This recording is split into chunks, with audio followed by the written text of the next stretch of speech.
Sud Radio, mettez-vous d'accord, 9h-10h, Benjamin Glaise. Mettez-vous d'accord sur Sud Radio avec nos débatteurs, bien sûr, ce matin, ce lundi 8 mai, avec nous Frédéric Fougera, président de Tenkan Paris. Voilà, pour la prononciation exacte. Cofondateur de l'agence Cogiteur et auteur de la Com est un métier aux éditions Bréal, Sudirama. Bonjour. Bonjour également à Clément Tougeron, analyste politique. Bonjour Jean-Claude Beaujour, qui est avocat, président du Forum Transatlantique. Et puis bonjour à Eric Revel, qui est toujours avec Benjamin, nous. messieurs. Oui, effectivement. Bonjour. On va bien sûr parler de l'actualité et on va commencer tout d'abord avec les coups de cœur et les coups de gueule de chacun. Un coup de cœur déjà sportif avec vous, Eric Revel. Ça change, non? Oui, c'est original. Oui, puis je suis rattrapé par l'actualité. Je voulais vous parler du match OL Olympique Lyonnais Montpellier, qui est un match historique. Le jour où Jean-Michel Aulas, qui a présidé l'Olympique Lyonnais, quitte la présidence, donc officiellement, après 36 ans. Alors je voulais vous parler de ce match historique, même pour ceux qui ne s'intéressent pas au football, ça va vous parler. Il y a eu un score absolument hallucinant de 5-4 pour l'OL, et ça faisait 75 ans que dans un match, 2 joueurs n'avaient pas marqué un quadruplé. Elie Ouya pour Montpellier et Alexandre Lacazette ont marqué 8 buts à eux deux sur 9, ce qui est un record historique. Alors, je pense que d'ailleurs, peut-être que la sortie de Aulas était prévue de longue date, puisque maintenant il est un actionnaire américain richissime. Mais je crois que partir pour le président Aulas sur un succès de l'OL qui était mené à la 55e minute, 4 buts à 1, je ne sais pas si vous voyez, par Montpellier, à Lyon, et marquer 2 quadruplés avec un Lacazette et un Ouya absolument incroyable, c'est historique. C'est historique. Je regardais, je lisais l'équipe, ça fait 75 ans que dans un match de Ligue 1, nous n'étions pas nés, il y a eu 2 quadruplés. Et pour Jean-Michel Aulas, c'est une façon aussi, vous le disiez, de sortir un peu la tête haute, clairement, après 36 ans de règne du côté de l'Olympique Lyonnais. Évidemment, évidemment. Donc voilà, un coup de cœur sportif, pour une fois, mais je voulais saluer, parce qu'il n'y a que le sport quand même qui nous réserve des trucs comme ça, vous voyez, des émotions pareilles. Que vous aimiez le foot ou pas, que vous suiviez l'Olympique Lyonnais ou pas, ou que vous soyez fan de Montpellier ou pas, c'est pas le sujet. Il n'y a que dans ces moments absolument d'exaltation que finalement, j'allais dire, on oublie nos tracas quotidiens et on se laisse porter par l'émotion, qu'on supporte ou pas ces 2 équipes. Et Lyon en plus qui revient à 3 points de potentielle place européenne. Absolument. Mais vous suivez vachement le foot, Benjamin, c'est bien. Croyez quoi. Très bien. Il n'y a que le rugby qu'on suit sur Sud Radio. Allez, on poursuit les coups de cœur, les coups de gueule avec vous, Jean-Claude Beaujour. Un article en l'occurrence absolument du journal du dimanche, assez intéressant sur l'aérien. Un article paru hier dans le journal du dimanche, édito, tribune, publié par Guillaume Faury, le patron d'Airbus, qui dit « Attention, il nous faut décarboner l'aérien et ne pas essayer de tuer l'aérien comme certains le préconisent. » Pour moi, c'est un article particulièrement intéressant parce que c'est un sujet sur lequel on s'est beaucoup emballé. Vous savez, il y a eu beaucoup de l'anti-aérien, on voulait supprimer, on voulait interdire, alors qu'en réalité, on s'aperçoit de 2 choses. Tout d'abord, on ne reviendra pas en arrière, même si effectivement, il faut décarboner. Et on ne reviendra pas en arrière pour 2 ou 3 raisons, parce que nous avons un système international qui fait que les populations bougent et on ne peut pas dire demain, du jour au lendemain, on va complètement supprimer les déplacements. Deuxièmement, parce que vous avez un besoin de développement en aérien dans certaines régions du monde, et je sais qu'on va parler d'immigration, mais c'est notamment le cas en Afrique, où on sait que si on développe l'aérien, on va développer l'économie africaine, et l'Afrique en a besoin. Troisièmement, vous avez un problème de continuité territoriale. On ne peut pas être la France si on ne peut pas se rendre dans une région d'outre-mer à des prix accessibles et de manière correcte. C'est ça aussi la continuité. Et puis le secteur de l'aérien, c'est 4,5% du PIB. Alors on me dira, il n'y a pas que de l'économie, mais il y a aussi de l'économie, il y a aussi du droit. Et je parlais de la continuité territoriale. Et pour financer la décarbonation, il faudrait plusieurs milliards. Et c'est là où il faut qu'on se mette d'accord. Il faudrait plusieurs milliards. On peut y arriver. La décarbonation de l'aérien réduirait de 80 à 90% les émissions directes de CO2 du transport aérien dans le monde. Et 80 à 82% d'ici à 2050, il faut arriver à faire l'avion à hydrogène. Ça demande des moyens. Et là, plutôt que de dire on va taxer l'aérien, il vaudrait mieux que là, on ait pour le coup un sommet international sur le sujet, parce que c'est un financement qui pourrait ne pas peser uniquement sur la France, mais l'ensemble des pays qui composent notre planète, parce que cet effort industriel bénéficierait à toute la planète, parce qu'il faut bien que nos auditeurs sachent que 50% de l'industrie aérienne et l'industrie est représentée par l'industrie française. Donc on voit bien que cet effort, il est normal que nous ne soyons pas les seuls à le faire, mais cet effort aurait un impact sur la planète tout entière. Donc voilà, c'est ça le message. Plutôt que de dire on fait haro sur l'aérien et puis plus personne ne va bouger, ce qui est pas une... Je veux dire, c'est comme pour le nucléaire. Lorsqu'on a dit, il faut plus de nucléaire et puis on va faire. On a bien vu ce que ça a donné. Il vaut mieux ne pas perdre de temps et travailler à ce que d'ici 2050, on ait l'avion à hydrogène. Ça fait réagir peut-être autour de la table, Frédéric Fougera ? Réagir, oui, parce que en fait, on peut pas continuer à polluer, à détruire notre planète en la polluant. On peut pas non plus la détruire économiquement en ne faisant plus rien pour seulement la préserver. Donc, c'est-à-dire qu'il y a des justes milieux à trouver. C'est ce qui vient d'être dit, en fait. C'est la voie de la sagesse et de la raison, et pas de l'interdiction à tout prix pour faire un effet, pour faire de la com, pour faire de la politique. Mais il faut bien continuer à vivre, il faut bien continuer à se développer. Il faut bien aussi continuer à offrir une forme d'égalité d'accès à la planète, à la vie économique et à l'ensemble des pays. Il y en a qui sont très en avance, il y en a qui sont moins en avance. Ceux qui sont en avance sont bien forts de venir expliquer aux autres que maintenant il faut tout arrêter et chacun reste dans sa situation. Non, les gens ont besoin de se développer, les pays aussi. La libre circulation, c'est important. Ça ne veut pas dire qu'il ne faut pas la gérer et veiller aussi à la pollution et donc aussi à la poursuite et au développement de notre planète. Clément Tougeron. Mis à part une petite minorité, en effet, qui veut interdire ou mettre des quotas 1, 2, 3 vols par an, par personne, ou même par avis, je ne sais plus précisément. Si, il y a la notion d'interdiction qui est interdite et qui est intéressante et qui est d'ailleurs mise en place en France. C'est complètement hallucinant de faire un Paris-Nantes en 45 minutes en avion, là où on peut prendre le TGV en 2h13. Et c'est complètement fou. Après, je suis d'accord sur des espaces où il n'y a pas de train, où par exemple, on pense à la Corrèze, il faut parfois 4-5 heures pour aller en Corrèze. Oui, d'accord. Mais surdévelopper des pays étrangers, oui, évidemment, on ne va pas prendre le train pendant 12 jours pour aller en Afrique du Sud. D'ailleurs, c'est même pas possible parce qu'il n'y a pas de continuité, etc. Je veux bien aller en Polynésie, en avion, mais voilà, il y a certains espaces qui sont inaccessibles en avion, là où l'interdiction, du coup, moi, je trouve est intéressante. Mais donc, on est parfaitement d'accord. Je vais vous dire, lorsque nous étions tous jeunes, personne ne me contredira autour de cette table. Souvenez-vous, dans ce film avec Lino Ventura, il fait Londres-Paris en avion, on voit un Boeing 747 atterrir. Il fait Paris-Londres en avion. Depuis l'Eurostar, plus personne prend l'avion. Vous ne vous payez pas 1h30 d'approche sur Roissy, 40 minutes de vol, après la même chose pour arriver au centre de Londres, plus personne fait ça. Donc on est complètement d'accord. Le vrai sujet, c'est ne pas tomber dans le manichéisme, parce que je vais vous dire, vous pouvez dire, parce que on est sur une réflexion qui n'est pas que française, c'est pour ça que je dis, on est sur un sujet qui n'est pas que français. Comment voulez-vous développer en Afrique, par exemple, vous n'allez pas faire des lignes de train, financièrement, c'est impossible. Et c'est là où il y a des masses de population qu'il faut aider à se déplacer. Vous ne pouvez pas demander, on ne peut pas, justement, continuer à dire aux Africains, le type qui est à Abidjan, venez à Paris et prenez l'avion pour pouvoir aller à Nairobi. Là, vous voyez, c'est là où on gagnerait, on serait un peu intelligent dans notre réorganisation. Éric Revel, sur ce sujet, est-ce qu'on a commis une erreur ou est-ce qu'on était en passe de commettre une erreur sur l'aérien ? Non, il y a des enjeux quand même, il faut souligner, économiques qui sont extrêmement important, parce qu'oubliez pas que Airbus c'est le deuxième ou premier avionneur mondial, que c'est un groupe européen dans lequel il y a des Français, des Allemands, des Espagnols, que les enjeux économiques sont fondamentaux et que l'aérien, comme n'importe quel autre secteur, évidemment travaille d'arrache-pied pour rendre sa propulsion plus propre et moins impactante sur le climat. Maintenant, ce qui est intéressant, c'est que vous savez, d'un mal naît un bien. Je me souviens qu'au moment des grandes inondations dans les Alpes-Maritimes, vous vous souvenez de la dévastation des vallées de la Vésubie et de la Roya, qui était due en partie, non pas à la manifestation elle-même, mais l'ampleur des inondations qui étaient dues au réchauffement climatique.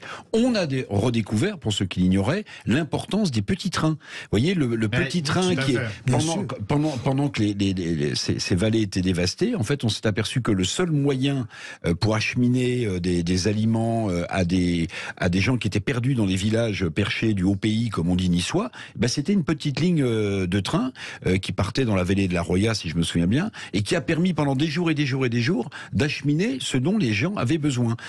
Donc ça veut dire que le train et ses petites liaisons ne sont pas totalement mises au rencard, mais ça veut dire aussi que poussés par des gouvernements, les directions de la SNCF successives n'ont eu que des plans de développement aussi du TGV, qui est une bonne chose, parce que ça remplace sur les distances courtes l'avion, au détriment parfois de petites liaisons régionales qui non seulement, alors sont peut-être pas rentables financièrement, mais incarnent une sorte de lien social, mais aussi peuvent, dans des moments particuliers, être d'une utilité essentielle aux populations locales. Ouais, la nécessité de s'adapter forcément à chaque territoire, à chaque région. Merci à vous. On revient dans un instant, bien sûr, avec nos débatteurs dans Mettez-vous d'accord, avec à suivre du coup de gueule, 100% coup de gueule, 2 coups de gueule à suivre sur Sud Radio. On verra ça dans un instant, bien sûr, avec Clément Tougeron et Frédéric Fougera qui nous partageront leur coup de gueule. À tout de suite sur Sud Radio. Sud Radio, mettez-vous d'accord, 9h-10h, Benjamin Glaise. Mettez-vous d'accord sur Sud Radio, 9h16 avec nos débatteurs jusqu'à 10h. Frédéric Fougera, Éric Revel, Jean-Claude Beaujour et Clément Tougeron. On faisait le point un petit peu sur les coups de gueule, les coups de cœur de chacun. On poursuit avec, en l'occurrence, un coup de gueule, Clément Tougeron. Oui, hier c'était les 6 ans de l'élection du président Emmanuel Macron en 2017, donc ça fait 6 ans qu'il est à la tête du pays, et donc LFI a cru bon de faire, là où ils ont parfaitement le droit, de faire une manifestation sur le fait de dire, ça fait 6 ans, nous on en a marre, on aimerait avoir une autre politique, etc. Là où c'est un petit peu plus compliqué, c'est qu'ils sont donc allés devant le siège de Renaissance, le parti du président de la République, là où il ne travaille et ne va jamais, évidemment, puisqu'il travaille à l'Élysée, en lançant une quantité astronomique de billets de 500 € imprimés, qu'ils n'ont évidemment pas ramassés, là où Camille Haez, qui est la secrétaire fédérale des jeunes EELV, était présent sur place, et on se dit c'est bien, on a le droit de montrer qu'on n'est pas d'accord, mais en revanche de laisser l'espace dans cette situation, c'est un petit peu problématique. Et puis là où c'est très désagréable, c'est un député, le député Thomas Porte, je ne sais pas si vous vous souvenez, c'est celui qui avait posé avec un ballon à la tête d'un ministre de Dussopt, exactement, et Christophe Prudhomme, qui est un conseiller régional LFI, en scandant Louis XVI, on l'a décapité, Macron, on peut recommencer.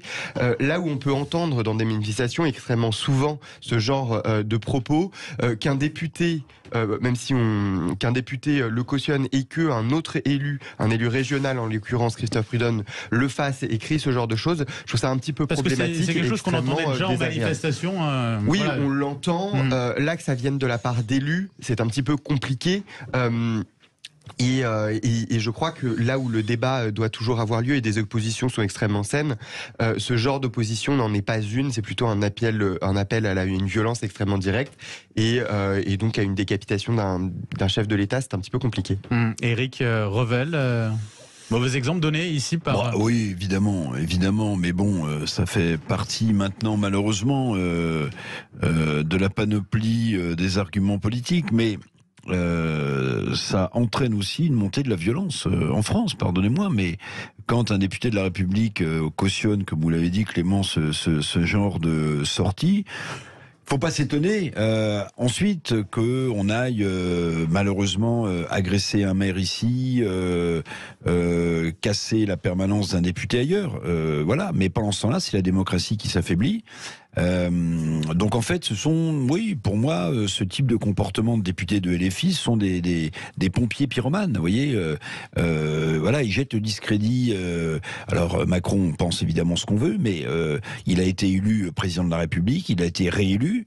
Bon, la prochaine fois, ceux qui ne veulent plus la continuité de ce pouvoir, ils voteront pas pour un candidat de Renaissance ou un candidat adoubé par Macron. Voilà.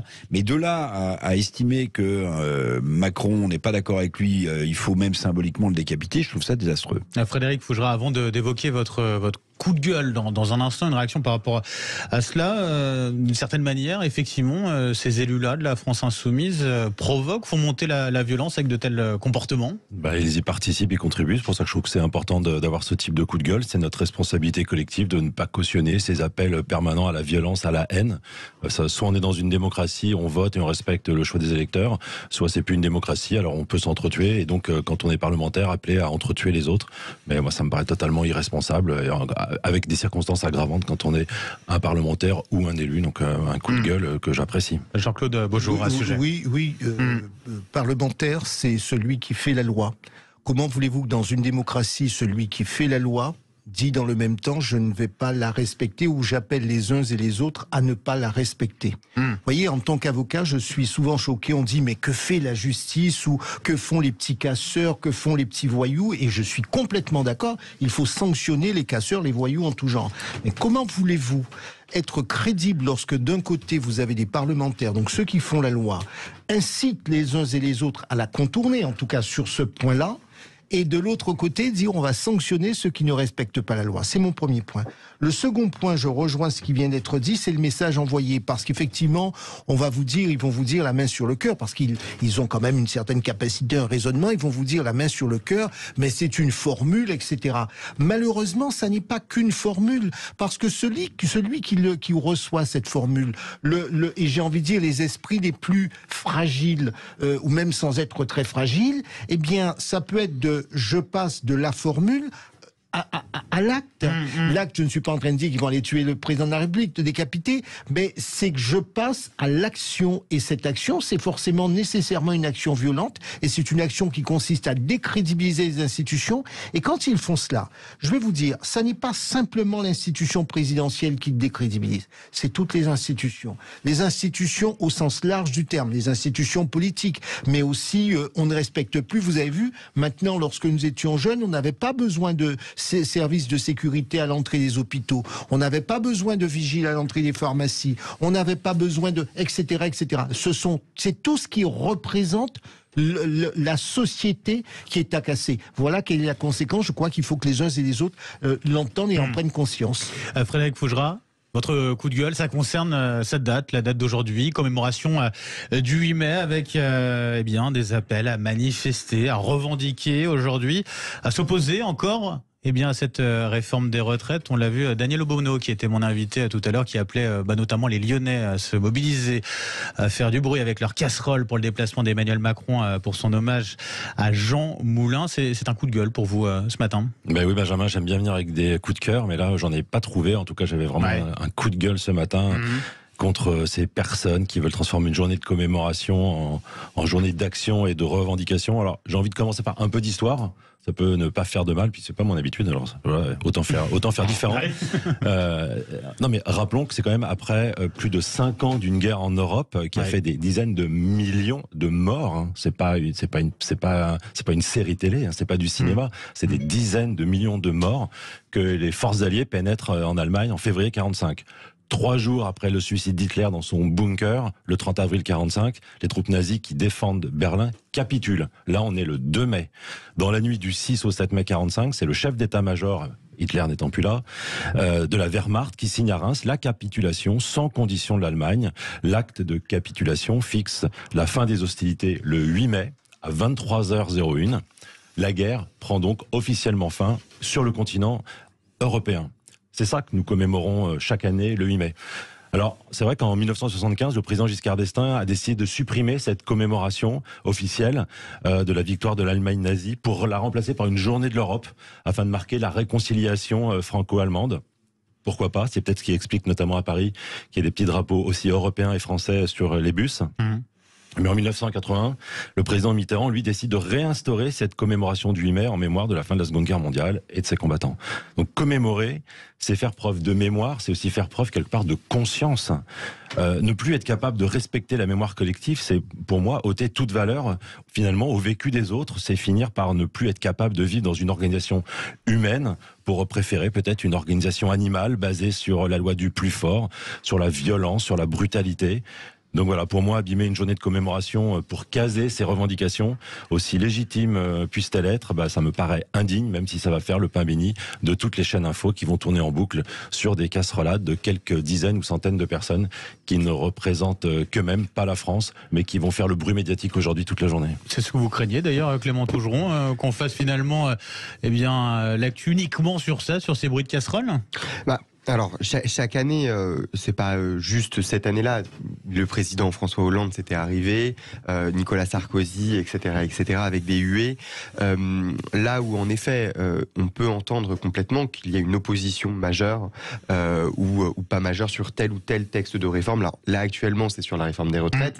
Le faire le 8 mai, ou vous pouvez le faire le 7 ou le 9, c'est extrêmement problématique. Vous rappelez simplement, tout à fait à juste titre, qu'il y a eu des millions de morts. Rappelons que, en effet, la Shoah a donc décimé une grande partie de la population juive en Europe, mais pas que, tziganes et homosexuels aussi. Vous avez un ensemble de militaires qui sont morts pour défendre les idéaux que nous avions à l'époque.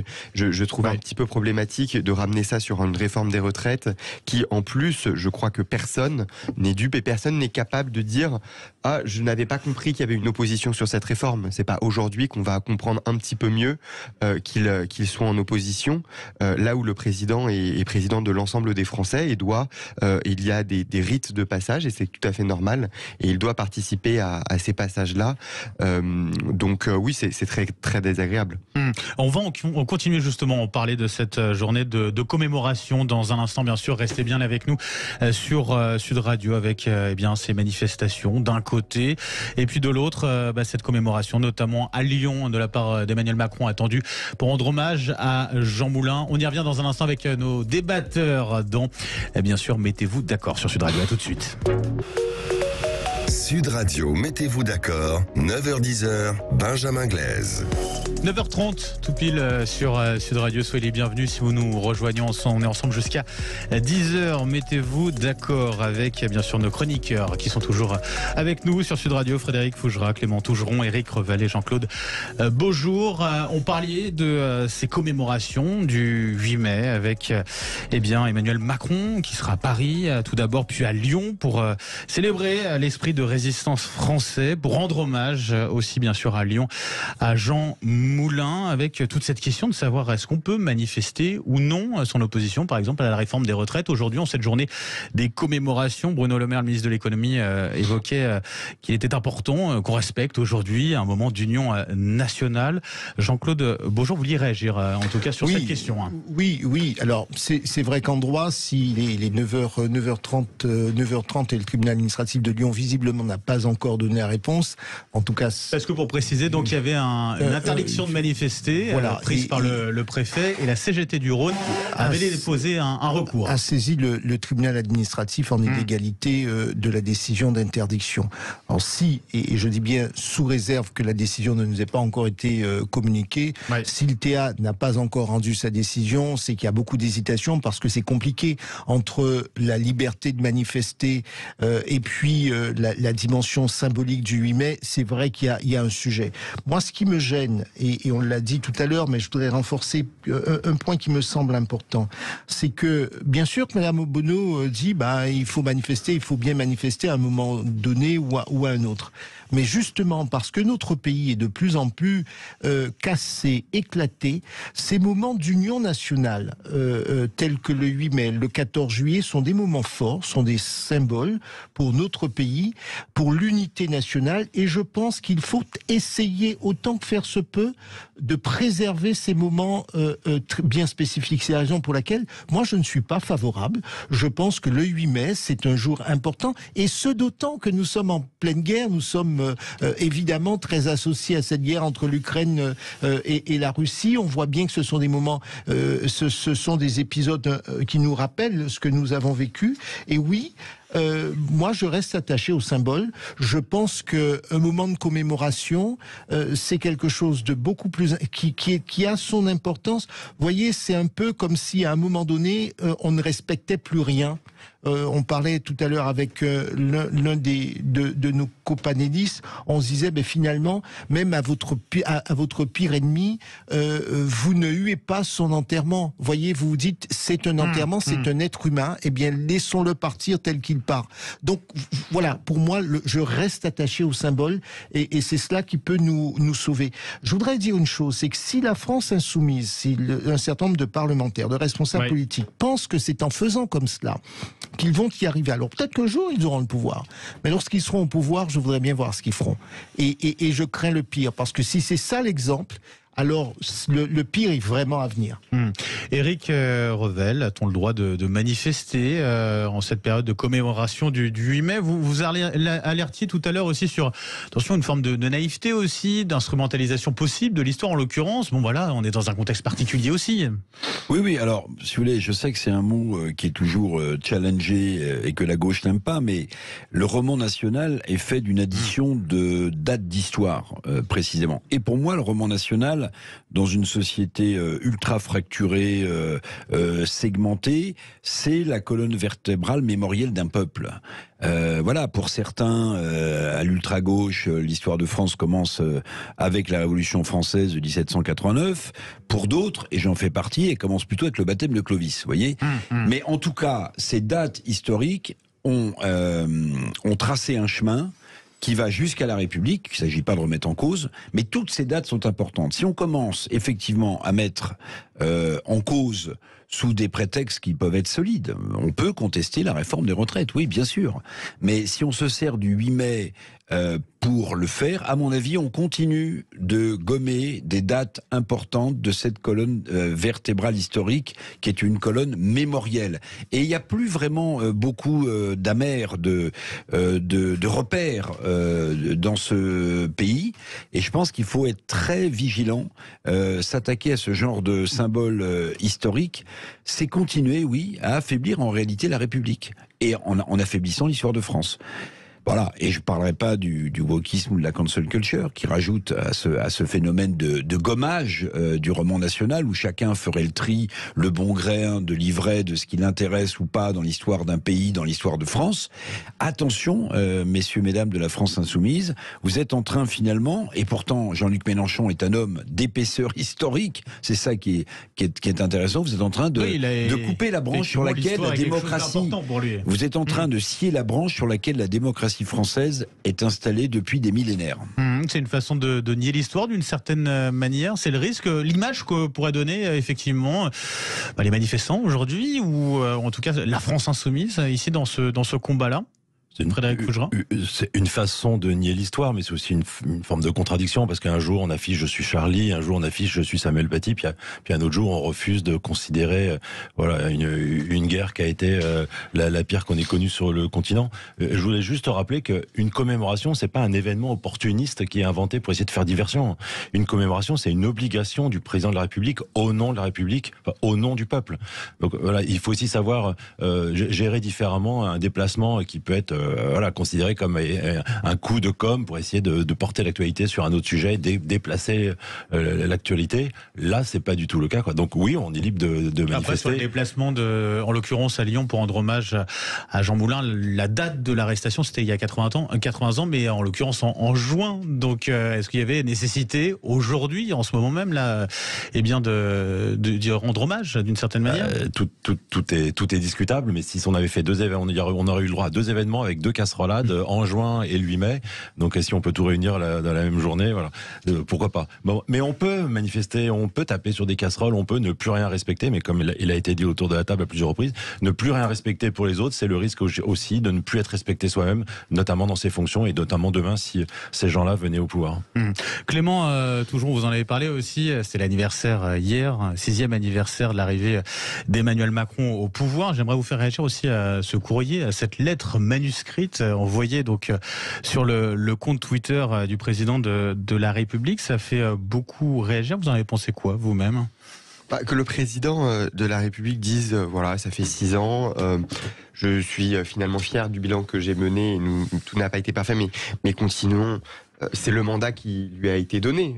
Tout ça, on peut remettre en cause tout ce qu'on veut, la réforme des retraites, etc. Il a, comme Éric l'a dit tout à l'heure, il a été Il a été élu en 2017, réélu en 2022. Après, on entend l'ensemble des oppositions dire oui, il a été élu pour telle ou telle raison et pas parce que. Mais en attendant, on n'est pas dans l'isoloir. Oui, mais on n'est pas dans l'isoloir et on peut pas dire sur l'ensemble des votes que vous avez eus. Alors eux, on te les accorde. Oui, Monsieur le président, vous y avez le droit parce que c'est vraiment des gens qui voulaient voter pour vous. Lui, il a voté plutôt parce que je ne sais pas quoi. Lui, plutôt parce que non, à un moment, il a été réélu. Que le président dise voilà, ça fait 6 ans, il pourra le faire l'année prochaine. On va dire ça fait 7 ans, ça fait 8 ans, ça fait 9 ans, ça fera 10 ans. Au revoir, parce que le président de la République ne pourra pas se représenter en 2027. Il lui reste encore 4 ans, qu'il continue à gouverner et réformer. Ça me paraît complètement normal et qu'il remercie ses électeurs et les Françaises, normal. Oui, moi je trouve que c'est très grave de dire qu'un élu, une fois élu, il est élu par défaut ou pas par défaut. Est-ce que Madame Obono est certaine qu'elle a été élue pour sa personne? Elle a peut-être pas députée LFI de Paris, puisque c'était votre invitée précédente. Moi, je ne suis pas certain. Je suis persuadé qu'il y a beaucoup de gens qui ont voté parce que le type d'en face ne leur plaisait pas, parce qu'ils avaient quelque chose à reprocher à X ou à Y, donc ils se sont portés sur son. Moi, je pense qu'il faut faire attention. Ce sont les mêmes qui disent oui, il faut que la démocratie fonctionne, il faut que la loi soit appliquée à tous, il n'y a pas de règles pour les grands et les petits, les riches ou les pauvres. Ok, mais à partir du moment où il y a une règle, arrêtons de la remettre en cause en permanence. Qu'est-ce que cela veut dire qu'un élu qui est élu par défaut? Mais je ne sais pas ce que c'est. Oui, puisqu'on parle d'histoire, je vais vous relater, vous rafraîchir la mémoire sur l'histoire politique française récente, qui est celle de l'élection de François Mitterrand le 10 mai 81. Alors, j'irai pas jusqu'à dire que récente. C'est pas très lointain. Enfin, je veux dire ça. On n'est pas le 8 mai 45, on n'est pas au baptême de Clovis. C'est ça que je voulais dire. Mais pardonnez-moi. Mais le 10 mai 81, on peut d'ailleurs s'interroger. Est-ce que François Mitterrand est élu contre Valéry Giscard d'Estaing? C'est possible. Mais surtout, est-ce que vous avez entendu la gauche monter au créneau à l'époque, lorsque François Mitterrand a décidé à partir de 1983 de faire un virage économique libéral? Est-ce que la gauche est montée au créneau, ou une partie de la population disant mais on vous a pas élu pour faire ça, vous êtes illégitime, c'est scandaleux, il faut faire un référendum? Non, pas du tout. Mitterrand en 80-83, il fait un programme de gauche qui coûte très cher à la France. C'est à l'époque où les gens partent avec des valises d'argent tellement on pense que le pays va s'écrouler. Et en 83, Mitterrand, qui avait été élu sur un programme de gauche, il fait un programme de droite économiquement. Quelqu'un l'a remis en cause ce jour-là en disant mais vous n'avez pas été élu pour mettre en place ce programme? Pas du tout. Vous voyez, donc en fait, bon, moi je suis pas là pour défendre Emmanuel Macron, mais je dis attention, quand on balance ce genre d'argument, mais on peut le balancer sans arrêt et de manière incessante. Oui, il a dit ma réélection m'oblige. Oui, il l'a dit. Comme François Mitterrand avait dit je suis élu pour un premier septennat. Bon, il savait pas qu'il serait élu pour 14 ans, mais je vais faire un programme de gauche. Bon, tiens, allez-y, montrez-nous. 2 ans après, plus de programme de gauche. Et que disent les Français? Ils trouvent que Mitterrand est illégitime en 83? Vous avez entendu ça? Non. Et puis moi je n'ai jamais considéré que Mitterrand ou X ou Y était illégitime. Lorsque Catherine Ney explique comment Valéry Giscard d'Estaing est élu en 1974, certains ont pu dire c'était contre Chaban, contre un tel, parce que Messmer n'était pas au niveau, etc. Vous pouvez dire ce que vous voulez. À partir du moment, et c'est cela aussi, avoir un pays solide, c'est peut-être ce dont ont besoin nos responsables politiques. Je pense qu'on peut rediscuter du fond, des programmes, des actions. Ok, mais à partir du moment où on remet en cause l'institution, on porte atteinte à notre fonctionnement démocratique. Oui, Frédéric Fougera, c'est vrai, comme on l'entendait à l'instant, ce que vous disiez, Jean-Claude Beaujour, il y a la légitimité d'un côté, et puis voilà, la question, effectivement, le critique qu'on peut avoir sur le bilan d'un président. Mais on peut parfaitement critiquer le bilan. D'ailleurs, il serait souhaitable d'être capable de critiquer, que l'on soit en soutien ou que l'on soit en opposant, parce que moi, je ne connais pas une seule boutique politique où tout est parfait, où tout le monde est excellent, où personne ne commet de faute, où toutes les idées sont bonnes. Écoutez, la majorité, en ce moment, c'est vrai que c'est dur de les entendre sur la moindre critique par rapport à ce qui a été mis en place de la part du gouvernement. Mais des deux côtés. Mais voilà, moi, j'ai toujours trouvé compliqué d'appartenir à une boutique politique, parce que ça part du principe que tout ce que l'on ferait est formidable et tout ce qui est en face c'est exécrable. En fait, c'est faux. C'est pas ça la vraie vie. C'est pas ça la réalité. On a tous nos forces, nos faiblesses. On tente des choses, on les réussit, on les rate. Comme le disait Éric Revel, on part avec un programme et puis les circonstances de la vie politique, publique, économique font que on est obligé de s'adapter. Donc voilà. tout n'est pas si simple. Et je voudrais revenir juste sur une chose, qui est une grande différence par rapport, enfin je pense par rapport à 80 et peut-être même jusqu'à il y a une vingtaine d'années en tout cas. Moi je le vois vraiment visible avec l'arrivée des frondeurs, mais certainement ça existait déjà avant.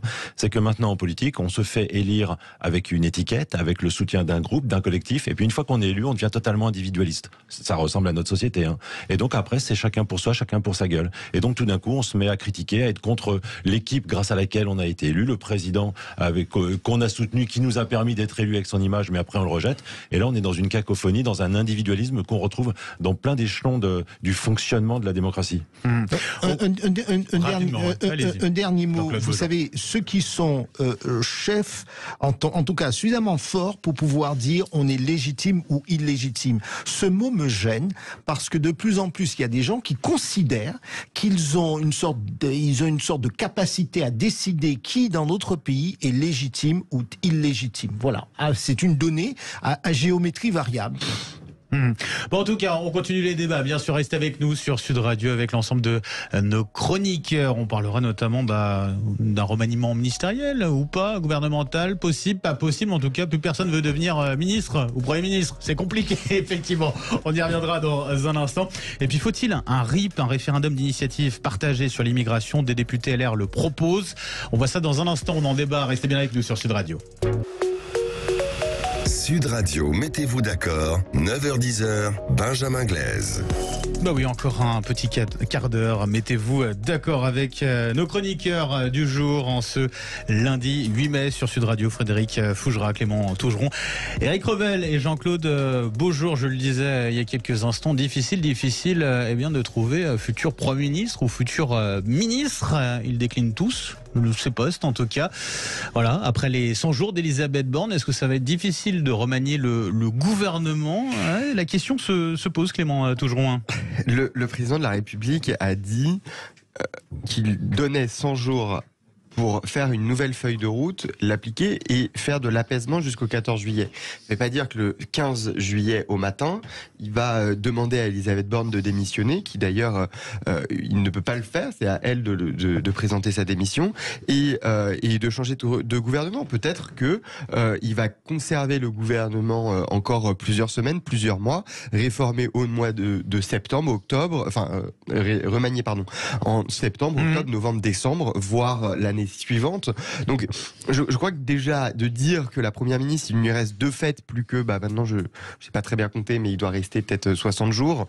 Il lui reste de fait que 60 jours, qu'il faut tout de suite trouver un premier ministre, ou un nouveau premier ministre. Laissons le gouvernement gouverner, agir, et le faire jusqu'au moment où ils auront décidé réellement de remanier. De toute façon, à partir du moment où vous commencez à avoir un nom qui sort un petit peu, on l'a vu de manière assez récurrente à chaque fois qu'il y a eu des premiers ministres qui lâchent remanier, etc. Ou sur Catherine Vautrin, je ne sais pas si vous vous souvenez, l'année dernière, son nom sortait énormément, et c'est d'ailleurs ce qu'on dit régulièrement à l'intérieur de la Macronie. Si vous voulez éviter qu'une personne soit ministre ou Premier ministre, et vous faites sortir son nom dans la presse, et puis vous êtes certain qu'il ne le sera pas, parce que le président de la République, apparemment, d'après les proches du président, n'aime pas qu'on lui dicte qui devrait nommer. Donc laissons faire ces 100 jours, qui ne sont pas 100 jours jusqu'à un remaniement, mais qui sont 100 jours d'apaisement d'après le président de la République. Et puis après, on verra dans les semaines et les mois à venir s'il faut remanier, et ce sera au président de la République et à la première ministre de le décréter à ce moment-là. Ce qui est sûr, c'est que pour le moment, en tout cas, c'est plutôt ceux qui déclinent qu'on entend, en l'occurrence, avec hier, ça a été le cas notamment pour Gérard Larcher, Bruno Le Maire aussi, qui veut continuer son poste de ministre de l'économie et des finances. Jean-Claude Beaujour. Oui, mais vous savez, la question du remaniement se pose, surtout sur le plan politique. Remanier, pourquoi faire ?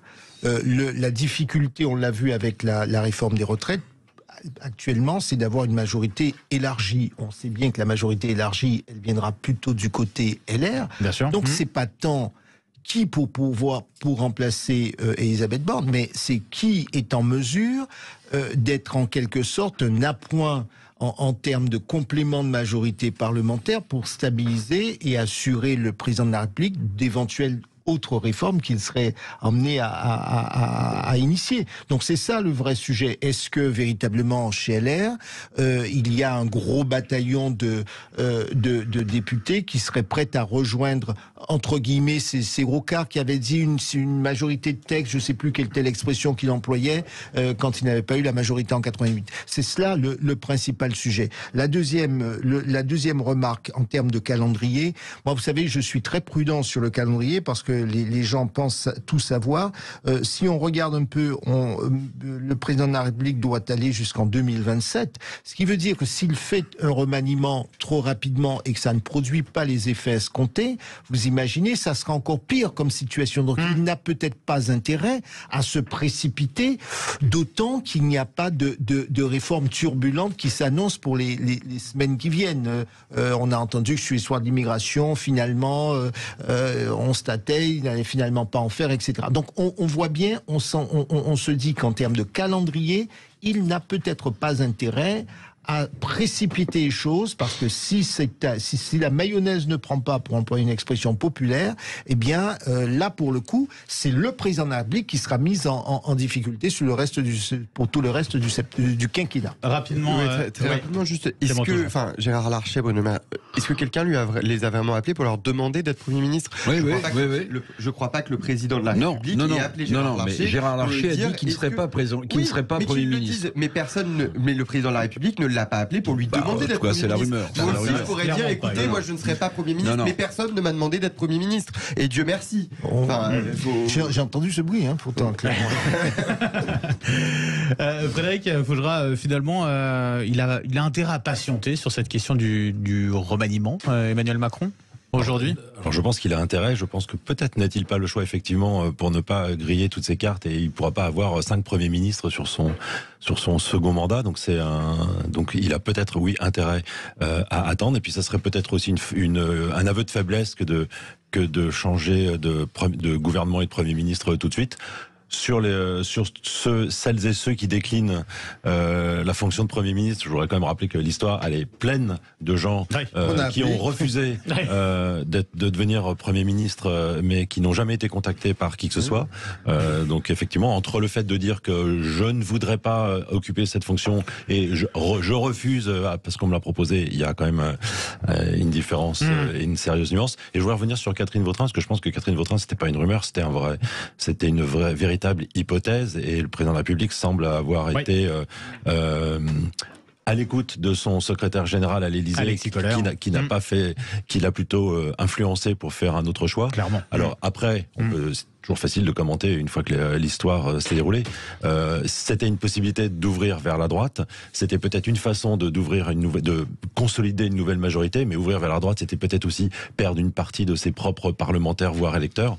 Donc on peut imaginer que c'est peut-être une erreur, et peut-être que la réforme des retraites ou la communication sur la réforme des retraites aurait été mieux faite, mais c'était aussi un risque de perdre sur sa gauche. Donc on peut pas refaire l'histoire, mais c'était peut-être pas seulement une rumeur, c'était peut-être une vraie opportunité ou une vraie possibilité en tout cas. On va terminer en quelques mots rapidement sur c'est important sur ces deux députés LR, Aurélien Pradié et Pierre-Henri Dumont, qui proposent un RIP, un référendum d'initiative partagée sur le sujet de l'immigration. Ils veulent mettre fin à l'immigration familiale subie, passer à une immigration du travail choisie et surqualifiée. Ça fait écho à ce projet de loi Asile Immigration repoussé à l'automne, faute de consensus. Éric Revel, il y a l'idée très claire de prendre une décision et de ne pas attendre sur le sujet, c'est ça? Oui, alors les référendums d'initiative partagée, bon courage à tous. Pour l'instant, c'est jamais passé. Non, c'est très compliqué en fait. C'est même, on peut dire que c'est un faux outil de démocratie représentative, parce que c'est très difficile à mettre en place. Le sujet de l'immigration est un vrai sujet. Ouais. C'est un vrai sujet.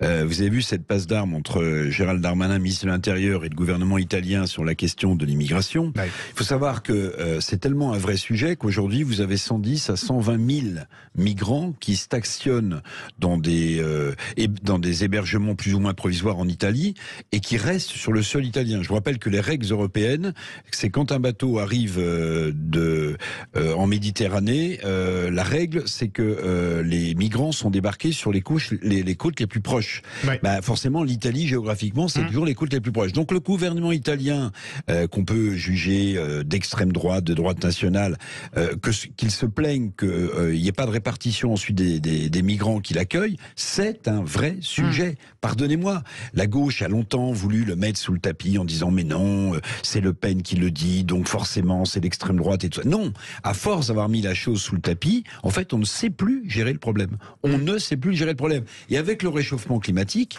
le nombre de personnes qui vont devoir migrer parce que leurs terres, une partie de leur pays vont être inondées, ça va être un nouveau, une alimentation du flux migratoire. Ouais. Donc oui, c'est une question. Je ne crois pas du tout au référendum d'initiative partagée.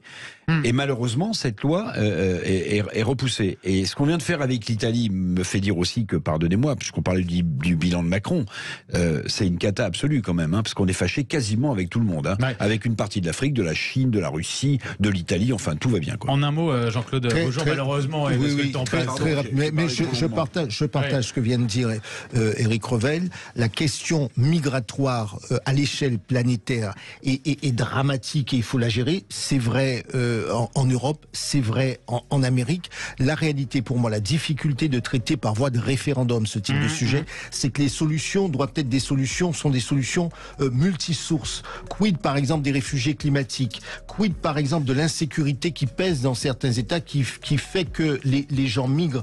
Quid, par exemple, de l'instabilité, de l'insuffisance des États, d'un certain nombre d'États du Sud, à assumer, à faire en sorte que leur population reste. C'est la raison pour laquelle c'est un vrai sujet et nous ne sommes qu'au bout des difficultés si nous ne prenons pas ce sujet à bras-le-corps. Mais en revanche, les solutions, ça ne sera pas Yaka Faucon et ça ne sera pas 3 policiers à la frontière qui vont changer les choses. Merci en beaucoup. revanche, ça suppose un vrai travail en coopération avec les États, mais y compris les institutions financières internationales. Ouais, merci Jean-Claude Beaujour, merci également Éric Revel, Clément Tougeron, merci beaucoup merci Frédéric Fougera d'avoir été bon avec 8 nous mai, bon 8 mai sur Sud Radio. Effectivement, bon 8 mai à vous tous, 9h57. Dans un instant, le meilleur de l'émission Média, les meilleurs moments avec Valérie Expert, Gilles Gansman et leurs invités. Moi, je vous dis à demain. Bonne journée à tous sur Sud Radio.